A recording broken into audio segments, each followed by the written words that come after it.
Vamos a abrir nuestra palabra en Santiago 4, Santiago capítulo 4, del 1 al versículo 4, otra vez vamos a leer, amén.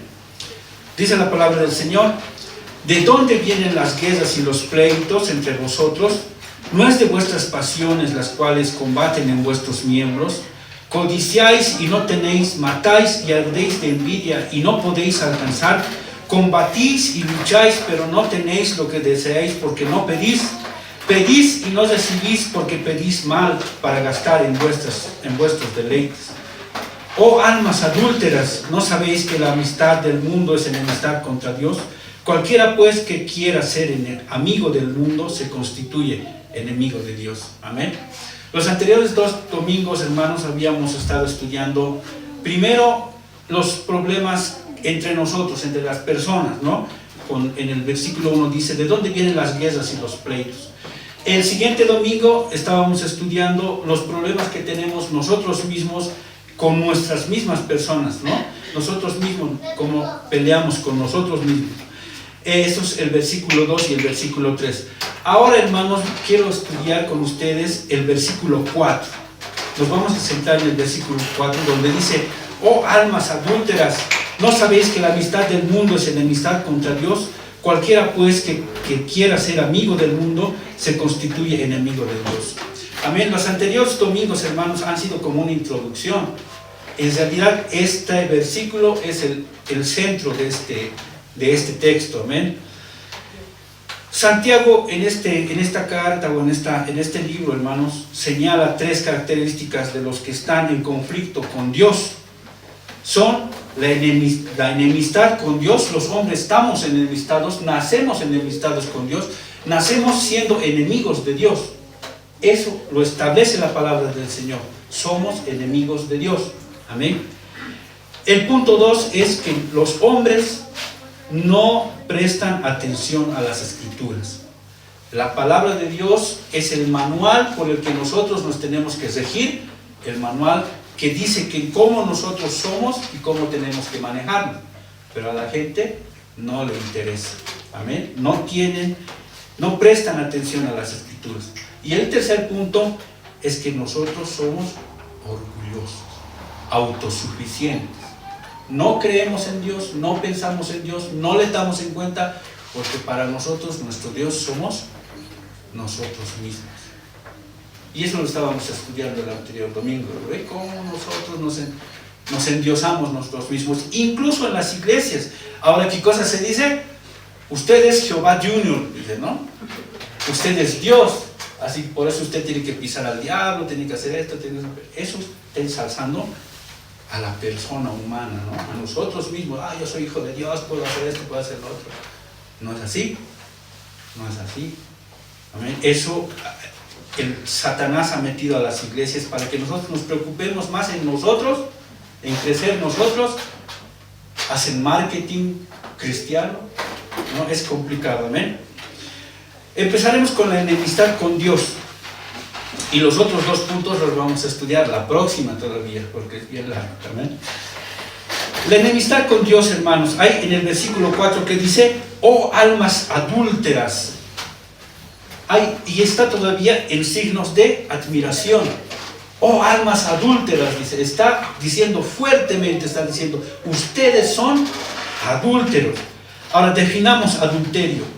El adulterio dice que es el pecado de violar un pacto matrimonial al tener relación sexual con alguien que no es nuestro cónyuge, que no es nuestro esposo.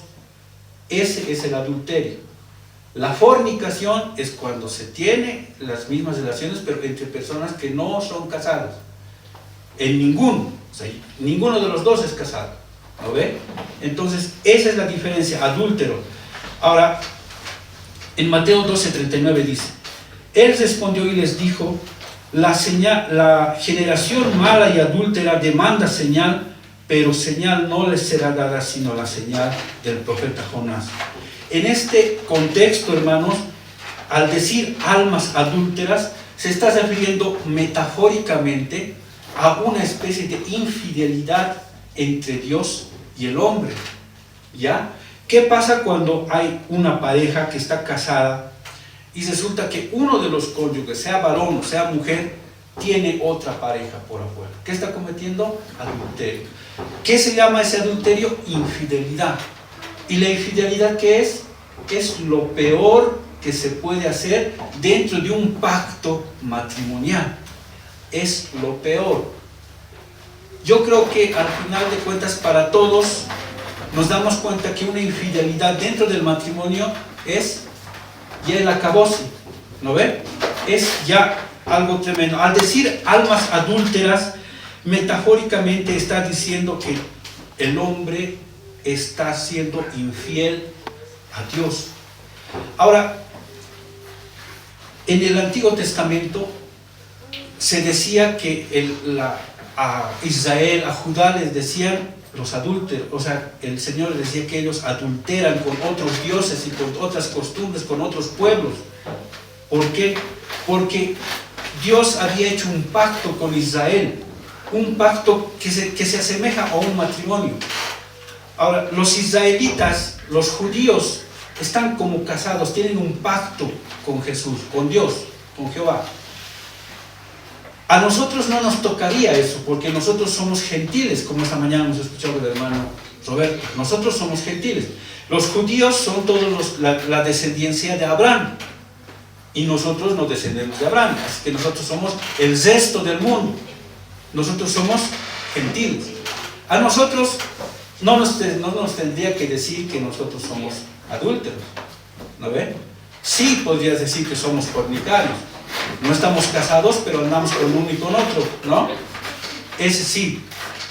Pero ahora lo que quiero que entiendan, hermanos, es que en el Antiguo Testamento el pueblo de Israel tenía un pacto con Dios, al cual Israel siempre estaba siéndole infiel. En este tiempo, en el Nuevo Testamento, nosotros dicen que somos y llegamos a ser el Israel espiritual. Al nosotros aceptar y creer en la palabra del Señor, cuando nosotros ya decimos yo creo en el Señor y soy hijo de Dios, llegamos a ser su pueblo, y su pueblo llega a ser Israel espiritual. Entonces espiritualmente estamos unidos ya a Dios, a Jesús. Espiritualmente tenemos un pacto, y espiritualmente entonces empezamos a cometer adulterio. ¿Cuándo? Cuando empezamos a seguir otros dioses, cuando hacemos idolatría, y en el contexto cristiano, cuando nosotros no seguimos al pie de la letra la palabra del Señor, cuando seguimos a falsos maestros, cuando hacemos lo que queremos, estamos adulterando, estamos siéndole infieles al Señor. Cuando lo primero que hacemos es lo que se está haciendo en este último tiempo, tú eres el campeón, tú puedes esto, tú puedes lo otro, estamos poniéndole al hombre como un Dios pequeño, ¿no? Jehová Junior, hay un pastor que dice, ensalzando al hombre, ensalzando nosotros mismos. Ahí estamos cometiendo adulterio, porque aquí nuestro esposo, al que nosotros debemos obediencia, al que nosotros tenemos que ser fieles, es Cristo. ¿Amén?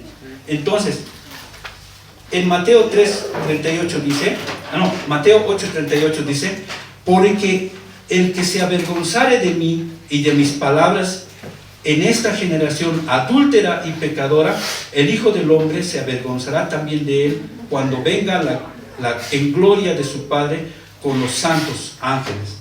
Amén. Está hablando que esta generación, la que estamos viviendo, es adúltera y pecadora. Ahora, adúlteros podemos ser todos, varones o mujeres. Amén. Varones o mujeres. Ahora, como les decía, en el Antiguo Testamento, a todo lo que es Israel, les voy a explicar un poco. Israel era una nación que tenía 12 tribus. Ha habido una ruptura. 10 tribus se quedaron llamándose Israel y 2 tribus se llamaron Judá. ¿Ya? Así hubo una división después de Salomón. Ahora, las dos naciones, Israel como Judá, salían del mismo, de Abraham, seguían siendo el pueblo de Dios, pero por sus costumbres y por muchas cosas se habían separado. Judá todavía, los judíos seguían pensando todavía que son la nación escogida. Los israelitas un poco se habían ido por otros dioses, habían aceptado a los Baales, habían aceptado muchas cosas que estaban ya en contra abiertamente de la palabra del Señor. Por eso a los israelitas, los judíos los tenían, como se dice, un poquito lejitos. Amén. En Jeremías 3:8 dice: ella vio que por haber fornicado la rebelde Israel, yo le había despedido y dado carta de repudio, pero no tuvo temor la rebelde Judá, su hermana, sino que también fue ella y fornicó. Estamos hablando de Israel, que había fornicado, dice, rebelde, y también su hermana, que estamos hablando de la otra nación, que también fue y fornicó. Los dos, ni siquiera uno se salva, los dos. Segunda Crónicas 21:13, ¿qué dice? Sino que has andado en el camino de los reyes de Israel y has hecho que fornicase Judá y los moradores de Jerusalén, como fornicó la casa de Acab, y además has dado muerte a tus hermanos, a la familia de tu padre, los cuales eran mejores que tú. Estamos viendo que a Israel y Judá, igual nomás. En vano los judíos decían: nosotros seguimos siendo la nación de Dios, somos nación santa. Israel no, igual, los dos para el Señor seguían fornicando, seguían adulterando. Ezequiel dijo, habló de Judá diciendo esto. Ezequiel 16:32 dice: sino como mujer adúltera que en lugar de su marido recibe a ajenos. La nación de Judá estaba metiéndose los Baales, otros cultos, y ellos les abrían las puertas y les seguían. ¿Qué estaban haciendo? Estaban adulterando contra Dios, le estaban siendo infieles. Amén. Para demostrar todo esto, Jehová le pide a un profeta, al profeta Oseas, que se case con una prostituta.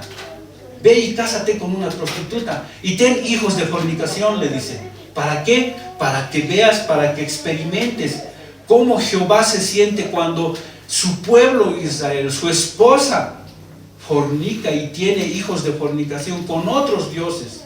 A ver cómo te sientes, le dice. Y en el libro de Oseas podrían leer, y es una historia bien tremenda, ¿no? Así el Señor ha tratado de buscar a las personas de que entiendan qué es la fornicación, qué es el adulterio, qué es la infidelidad al Señor. Porque si somos su pueblo, si Israel era pueblo de Él, tenían que ser fieles pues al Señor, pero no eran así. Y una y otra vez eran infieles. Una y otra vez, no era una sola vez, 3, 4 veces, y es como un círculo. Eran infieles, el Señor los castigaba, se arrepentían, otra vez el Señor los prosperaba, y otra vez fornicaban, y otra vez así, era un círculo, 3, 4 veces ha pasado, en años, eso. Amén. Solo los gentiles, como les decía, no podrían ser adúlteros porque ellos no tienen un pacto con Dios, no tenían. Nosotros no podríamos ser. Ahora sí, los que hemos entrado a la iglesia, los que nos decimos ser pueblo del Señor, los que nos decimos ser novia del Señor, nosotros sí, cuando cometemos infidelidad al Señor, estamos cometiendo adulterio. Amén. Ahora, el nombre espiritual sí, el nombre alegórico espiritual de lo que es el adulterio, en este tiempo le podríamos decir que es la apostasía. Apostasía es hacer un cambio del pensamiento de 180 grados. Si antes yo creía en Dios y ahora ya no creo. ¿Ya? Así, completo, un cambio completo. ¿Por qué Jesús les dijo a Israel, ya cuando Jesús vivía, les dijo generación mala y perversa? ¿Por qué? Porque primero priorizaban sus tradiciones para interpretar las escrituras, ¿ya? Lo que hacían los fariseos, ya hemos estudiado, ponían sus propias leyes sobre la palabra del Señor. Priorizaban sus tradiciones, priorizaban lo que decían sus antiguos ancianos antes que la palabra del Señor. Eso ha sido una manera en que han empezado a adulterar. Segundo, se apartaban de las escrituras, como seguían a sus ancianos, como seguían a sus sabios, tenían que apartarse, ¿no? Porque el sabio es humano y se equivoca. El tercero, se contradicen, porque dicen una cosa y hacen otra. Se empezaban a contradecir y eso les cegaba, ¿no? Se volvían ciegos ante la palabra verdadera del Señor. Por eso lo han matado a Jesús, porque no creían que alguien podía venir, no creían que el Mesías iba a venir. Ellos tenían la palabra del Señor y sabían la profecía, pero creían que era un guerrero, un hombre fuerte tenía que venir para vencer a los romanos. Ellos nunca han creído, aunque en Isaías 53 dice que iba a venir un hombre a morir por su pueblo, que iba a sufrir, que iba a ser quebrantado, que iba a ser lastimado por amor a su pueblo. A pesar de que ellos sabían, ellos no lo aceptaban. ¿Por qué? Porque primero priorizaban sus tradiciones, priorizaban a sus sabios, se contradecían a sí mismos. Amén. En Mateo 15, 1 al 9, ahí es una cuestión larguita, pero se los voy a leer. Dice: entonces se acercaron a Jesús ciertos escribas y fariseos de Jerusalén, diciendo: ¿por qué tus discípulos quebrantan la tradición de los ancianos? ¿Por qué no se lavan las manos cuando comen? Tradición, tenían que lavarse las manos, es una tradición. El 3 dice: respondiendo él les dijo: ¿por qué también vosotros quebrantáis en los mandamientos de Dios por vuestra tradición? Porque Dios mandó diciendo: honra a tu madre y a tu padre, y el que maldiga al padre o a la madre muera irremisiblemente. Pero vosotros decís: cualquiera que diga a su padre o a su madre, es mi ofrenda de Dios todo aquello con que pudiera ayudarte, ya no ha de honrar a su padre y a su madre. Así habéis invalidado el mandamiento de Dios por vuestra tradición. A ver, están cambiando por su tradición, dice el versículo 7. Hipócritas, bien profetizó de vosotros Isaías cuando dijo: este pueblo de labios me honra, mas su corazón está lejos de mí, pues en vano me honran, enseñando como doctrinas mandamientos de hombres. ¿Te das cuenta? Lo que estaba pasando ahí es que los judíos se han ensalzado tanto, han dicho: nosotros somos el pueblo de Dios, nosotros hemos recibido la ley, nosotros nomás podemos interpretar, nosotros somos un pueblo santo, y han empezado a meter sus ideas a la palabra del Señor, y han empezado a invalidar, a cambiar, a no entender la palabra del Señor, y ellos se creían los santos también. En Marcos 7:13 también sobre lo mismo dice: invalidando la palabra de Dios con vuestra tradición que habéis transmitido, y muchas cosas hacéis semejantes a estas. El pueblo de Israel había entrado en un declive en el que empezaba primero a priorizar al hombre, a su pensamiento, a sus deseos, sobre la palabra del Señor. Con eso estaban invalidando los mandamientos del Señor. Y cuando estaban invalidando los mandamientos del Señor, ¿qué estaban haciendo? Infieles. Y si eran infieles, ¿qué estaban haciendo? Adulterando. Amén. Colosenses 2:8, ¿qué dice? Mirad que nadie os engañe por medio de filosofías y huecas sutilezas, según las tradiciones de los hombres, conforme a los rudimentos del mundo, y no según Cristo. Adulterando, por todo lado adulteran. Amén. Juan 5:39 dice: escudriñad las escrituras, porque a vosotros os parece que en ellas tenéis la vida eterna, y ellas son las que dan testimonio de mí, y no queréis venir a mí para que tengáis vida eterna. No quieres venir a mí. Te sientes feliz con que te digan que eres un campeón, con que te digan que eres el gran Jehová Junior, con que te digan, que te mientan con sus huecas sutilezas. No quieres venir a mí, y así eres infiel, dice la palabra del Señor. Mateo 6:5, que dice: y cuando ores, no seas como los hipócritas, porque ellos aman el orar en pie en las sinagogas y en las esquinas de las calles, para ser vistos por los hombres. De cierto os digo que ya tienen su recompensa. Ahora, ¿cómo se está viendo el adulterio, la infidelidad? Porque los cristianos ahora nos estamos dedicando no a obedecer al Señor, sino a ensalzar nuestros propios pensamientos, nuestras propias iglesias, nuestros propios organizaciones. Ensalzamos más lo que tenemos que lo que nosotros representamos al Señor. Nos ensalzamos a nosotros mismos, el gran cantante, el gran pastor, el más ungido, el sanador, y hay tantas cosas.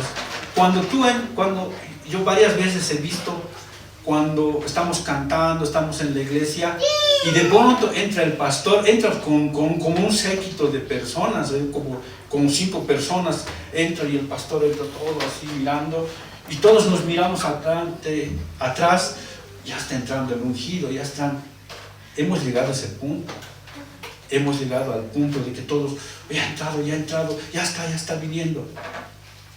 Cuando nosotros tendríamos que estar mirando hacia arriba nada más. Amén. No darle a otra persona, ni a otra institución, ni a nadie la gloria que solo se le da al Señor. Si es un siervo de Dios, amén. Dios lo bendiga, pero Él es un siervo de Dios. Dios es el que tiene que recibir la gloria. Amén. Pasaremos al concepto de amistad. Dice el versículo 4: oh almas adúlteras, dice, ¿no sabéis que la amistad del mundo es enemistad contra Dios? Amistad viene del griego filia. En el Nuevo Testamento es la forma verbal que se utiliza para la palabra amor. ¿Ya? Ahora, esta palabra se le utiliza en varias formas. El primer ejemplo, Mateo 10:37, dice: el que ama a padre o a madre más que a mí, no es digno de mí. El que ama a hijo o a hija más que a mí, no es digno de mí.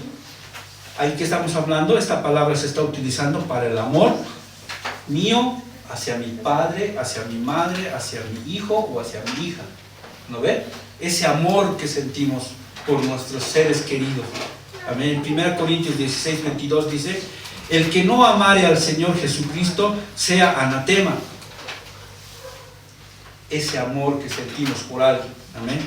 Se usa también como el amor del Padre de Jehová hacia su Hijo, hacia Jesucristo.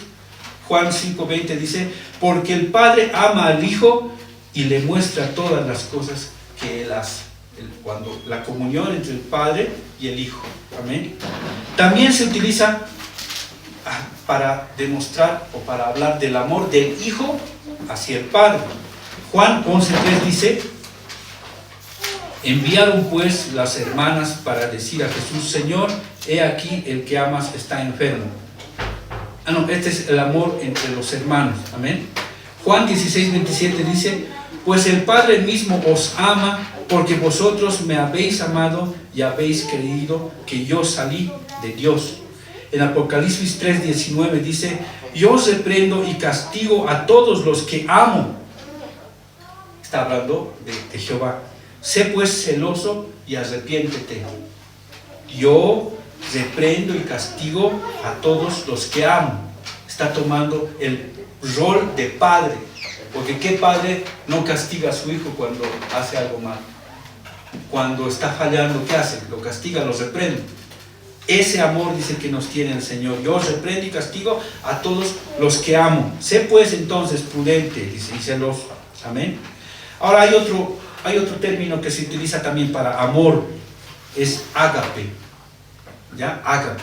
Ágape dice que tiene una cierta connotación más voluntaria, volitiva, voluntario. ¿Ya? Algo que yo me obligo, digamos, a amar a alguien. Y filios, amistad, quiere decir algo más más intenso, más profundo, más íntimo. ¿Qué nosotros decimos? Mi amigo del alma, a nuestro gran, ¿no? Es mi amigo íntimo. ¿Por qué? Porque es un amigo al que le contamos todo, el que sabe todo, el que nos ayuda en todo, al que lo ayudamos, al que siempre estamos con él, es nuestro amigo íntimo, ¿lo ve? Ese es filios, amén.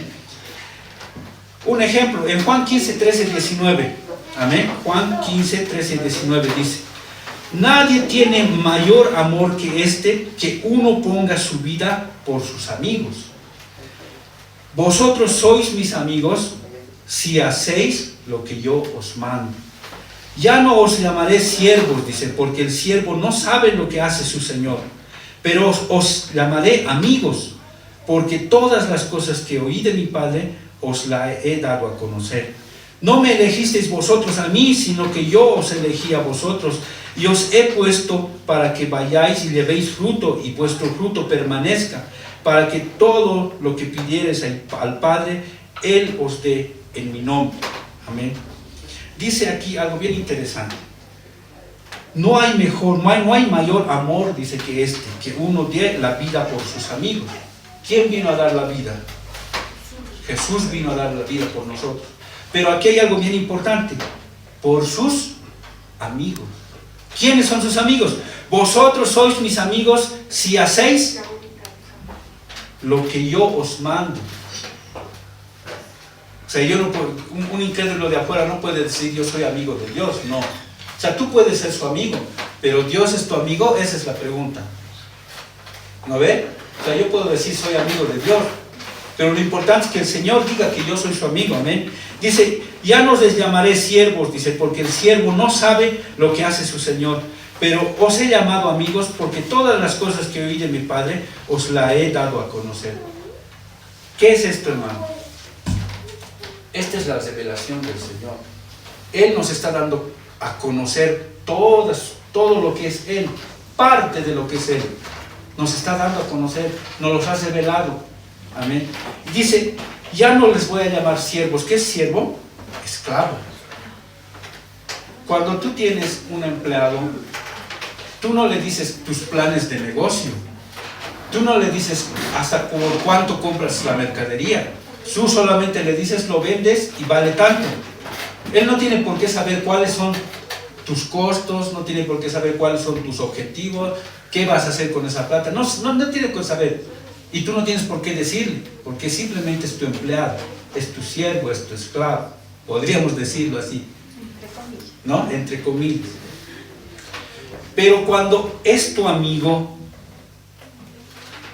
íntimo, le cuentas: mira, tengo un plan, voy a hacer construir esto, voy a hacer esto, me va a costar tanto, tanto. ¿Y qué hace tu amigo? Mejor no hagas así, haz de esta manera, ¿no? Ese es un amigo íntimo, verdadero. El Señor dice, ya no les voy a llamar a ustedes siervos, porque el siervo no sabe qué es lo que va a hacer su Señor. Yo les voy a llamar amigos, porque todas las cosas que mi Padre me ha dicho, ya se los he dado a conocer. Amén, se los ha dado a conocer. ¿Por qué? Porque ustedes no me han elegido a mí, yo los he elegido a ustedes. Y en esto, hermanos, quiero hacer una aclaración. El anterior domingo yo les decía que cuando encuentre la moneda, cuando el Señor nos llama, es porque nos ha elegido, les decía. Pero ahí ha habido un lapsus linguis donde les dije que porque Él sabía que ibas a ser cristiano. No, la verdad es que el Señor nos elige, pero sin contar con nuestra vida. ¿Qué cosa haremos? La palabra de Dios dice que nosotros, antes del vientre de nuestra madre, el Señor nos conoce. Amén. Y Él designa nuestra vida. No es que nosotros, el Señor, digamos, en su conocimiento, el Miguel, digamos, va a ser hijo de Dios, va a orar, va a predicar, entonces lo elijo. No, no es así. El Señor nos elige porque le dio la gana. Amén. Y porque nos ha elegido, nosotros recién estamos aquí. ¿Me están haciendo entender? Creo que no. El Señor nos elige y por esa razón estamos aquí. ¿Ya? No es porque estamos aquí el Señor nos ha elegido. Al revés. Bueno, en otro tiempo vamos a aclarar eso. Amén. Entonces, queda claro, hermanos, que cuando uno es amigo, uno tiene cierta intimidad con el amigo. Tiene conocimiento de sus planes, tiene conocimiento de sus objetivos, tiene ayuda íntima, hay una relación personal con el amigo. Eso es lo que nos está diciendo el Señor. Ustedes que han recibido y que obedecen mi palabra, ya no son ustedes simplemente criaturas, ya no son simplemente mis esclavos, son mis amigos, y por tanto ya les he revelado la palabra, ya les he revelado, y son mis amigos porque obedecen. Amén. Ahora, el versículo 18 del mismo dice: si el mundo os aborrece, sabed que a mí me ha aborrecido antes que a vosotros. Si fuerais del mundo, el mundo amaría lo suyo, pero porque no sois del mundo, antes yo os elegí del mundo, por eso el mundo os aborrece. Ahí ya te explicas, cuando tú ya eres hijo de Dios, cuando tú eres ya amigo de Dios, cuando obedeces su palabra, ¿qué es el resultado? Aborrecimiento. El mundo ya no te va a querer, el mundo ya no te va a estimar, el mundo va a estar en contra de ti, porque está en contra de Dios. Y si tú eres su amigo, hay un dicho que dice: dime con quién andas y te diré quién eres. ¿Ve? Si tú estás con el Señor, si tú predicas su palabra, si tú obedeces al Señor, si tú haces todo lo que el Señor quiere, ¿quién te va a odiar? El mundo, porque el mundo odia a Dios, no lo quiere. Amén. Entonces, los verdaderos amigos de Jesucristo son quienes han recibido como Señor y Salvador a Cristo, quienes comparten una causa común, que es predicar el Evangelio, quienes tienen intereses comunes, que tienen objetivos comunes con el Señor Jesucristo, aquellos que vienen verdaderamente, aquellos que lo aman al Señor, los que aman a Dios, y los que aman los unos a los otros. Amén. Los que se aman los unos a los otros. Y como estábamos diciendo, por consiguiente o por consecuencia, los verdaderos cristianos ya no aman al mundo, y el mundo tampoco los ama a ellos. Ya hay una ruptura, ya hay una separación. Amén. El mundo es hostil y es enemigo del Señor. En Juan 17:14 dice: yo les he dado la palabra y el mundo los aborreció, porque no son del mundo, como yo tampoco soy del mundo. Juan 15:18-19 dice: si el mundo os aborrece, sabed que a mí me ha aborrecido antes que a vosotros. Si fuerais del mundo, el mundo os amaría lo suyo, pero porque no sois del mundo, antes os elegí del mundo, por eso el mundo os aborrece. Amén. Ahora, lo que tendríamos que pensar es por qué los grandes evangelistas que hay, televangelistas que hacen sanaciones, que tienen sus jets privados y que piden plata y todo eso, lo primero que hacen cuando llegan a un país, su presidente los llama y les dice: bienvenido, gracias, qué bien que has venido. Tienen cenas con los senadores, con los diputados, tienen instituciones que los reciben. ¿Por qué el mundo los ama? Si la palabra de Dios dice que el mundo te va a aborrecer. A Pablo lo odiaban, a Pablo lo han tenido que bajar en una canasta, lo han tenido que bajar por la ventana, porque afuera los estaban esperando para matarlo, y lo han tenido que bajar en una canasta con cuerda para que escape. A Jesucristo varias veces lo han querido apedrear, lo han querido defenestrar de un cerro. ¿Por qué? ¿Y por qué el mundo los ama? Eso también tenemos que darnos cuenta. ¿Por qué aman a los grandes cantantes? ¿Por qué los cantantes cristianos están recibiendo Grammys? ¿No? ¿Por qué los aman? Los cantantes cristianos están diciendo, cuando se les pregunta: ¿y que usted qué opina de otro cantante mundano? Dice: ay no, yo amo su disco, realmente me emociona ese disco. ¿Cómo? ¿Qué ha pasado? ¿Qué hay allí? No, está habiendo una amistad con el mundo. Amén.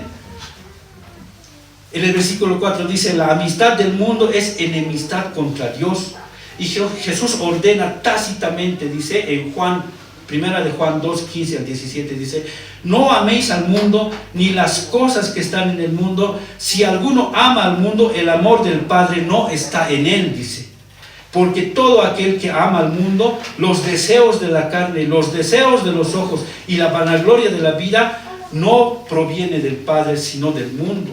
Y el mundo pasa y sus deseos, pero el que hace la voluntad de Dios permanece para siempre. Amén. Estamos viendo que ser amigos de Dios es tener una relación íntima y personal, hermanos, con Jesucristo. Lo contrario, ¿qué es? Ser enemigo. ¿Y qué es ser enemigo? Ser enemigo es tener una relación íntima con las costumbres, impulsos, atracciones del mundo, la relación con las personas mundanas, por las que se siente un apego decidido y habitual. Los cristianos de vez en cuando nos relacionamos, digamos, en alguna fiesta, en alguna cosa que no podemos evitar, de vez en cuando entramos al mundo.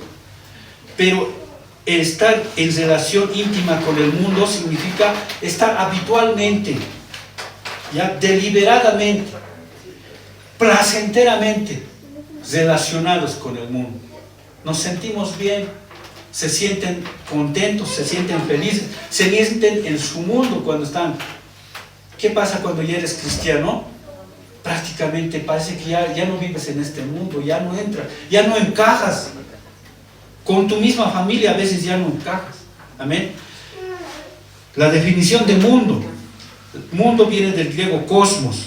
Dice, no se refiere a la tierra o al universo físicos, sino más bien a la realidad espiritual del sistema de esta época, dirigido por Satanás y enfocado en el hombre, y que es enemigo de Dios y del pueblo de Dios.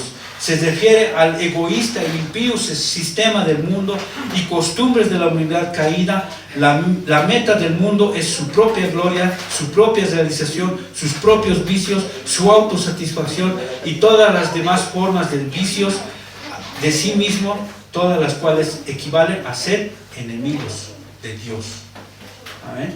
Si todavía tenemos en nuestro corazón apego, amor, deseo sobre el sistema de este mundo, sus vicios, su vanagloria, todo, tenemos todavía ese anhelo, empezamos a ser enemigos de Dios. Amén.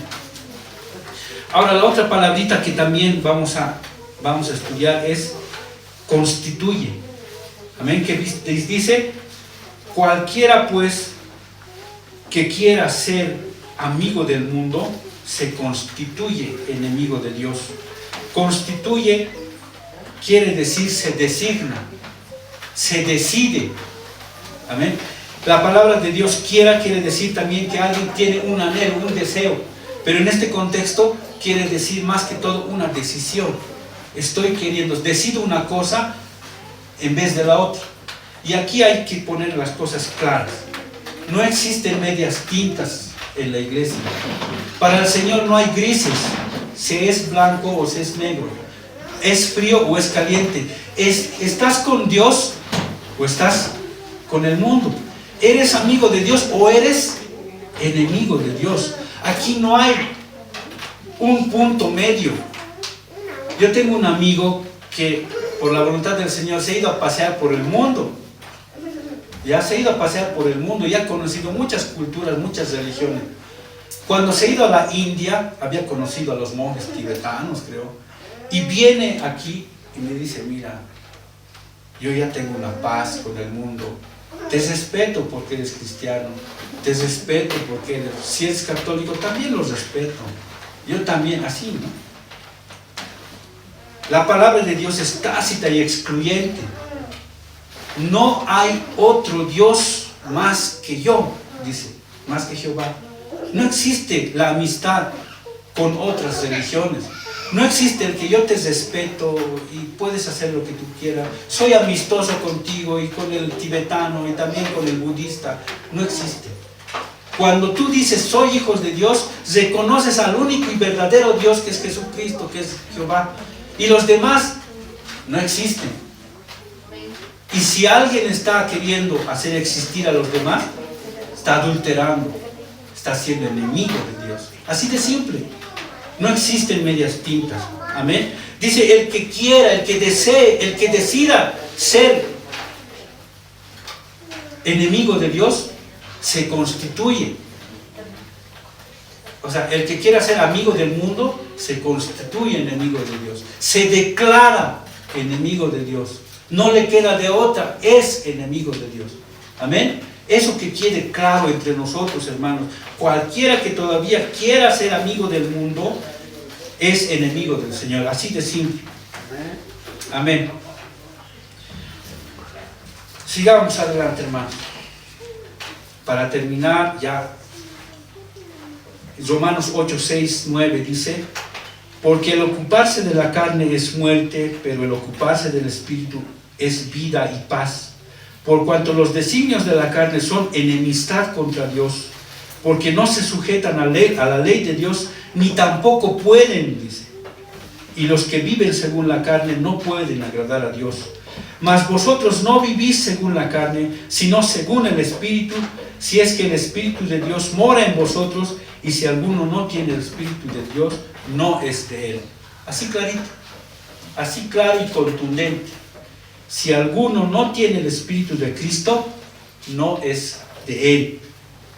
Si dice, si más vosotros, si vivís según la carne, si no vivís según la carne, sino según el Espíritu, si el Espíritu de Dios mora en vosotros, y si alguno no tiene el Espíritu de Cristo, no es de él. ¿Amén? Así de simple. Los creyentes estamos separados del mundo y también estamos muertos al mundo.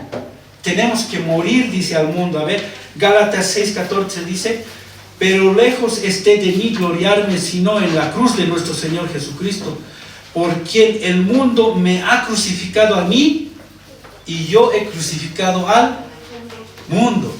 Ambos nos hemos automatado. Amén. Yo ya no vivo para el mundo y el mundo ya no vive para mí. Así de simple. Tito 2:12 dice: engañándoos que renunciando a la piedad y a los deseos mundanos, vivamos en este siglo sobria, justa y piadosamente. Así de simple. Amén. Para terminar, hermano, vamos a concluir con esto. 1 Pedro 4, 2 al 3 dice: para no vivir el tiempo que resta en la carne conforme a las concupiscencias de los hombres, sino conforme a la voluntad de Dios, baste ya el tiempo pasado para haber hecho las cosas que agradan a los gentiles, andando en lascivias concupiscencias, embriagueces, orgías, disipación y abominaciones, idolatrías. Baste ya, dice. Ya ha pasado, ya basta. El tiempo que hemos vivido lejos del Señor, ya hemos vivido en esas cosas, ya hemos hecho esas cosas. En el momento en el que hemos entrado al Señor y hemos creído en Él y nos hemos entregado a Él, basta, dice. Ya no somos de ellos. Dice: basta ya el tiempo pasado para haber hecho lo que agrada a los gentiles, andando en lascivias, concupiscencias, embriagueces, orgías, disipación y abominables idolatrías. Ya basta. Ya no somos de ahí. Ya hemos pasado al otro lado. Amén. Y en Colosenses 3:2 dice: poned la mira en las cosas de arriba, no en las de la tierra. Amén. Debemos, hermanos, nosotros como cristianos cambiar nuestro enfoque, cambiar nuestra manera de vivir. Por eso el Señor dice que nos regenera. Nacemos de nuevo a otra genética, a otro pensamiento, de otra simiente. Amén. Nos constituimos, hermanos, en el grupo selecto de amigos del Señor. Esos amigos por los que Él ha venido a dar su vida, a morir. Amén. Seamos esos amigos, hermano, no enemigos del Señor, no adúlteros, no infieles, no fornicarios. Amén. Vamos a ponernos de pie. Señor, te damos gracias por este día, Señor.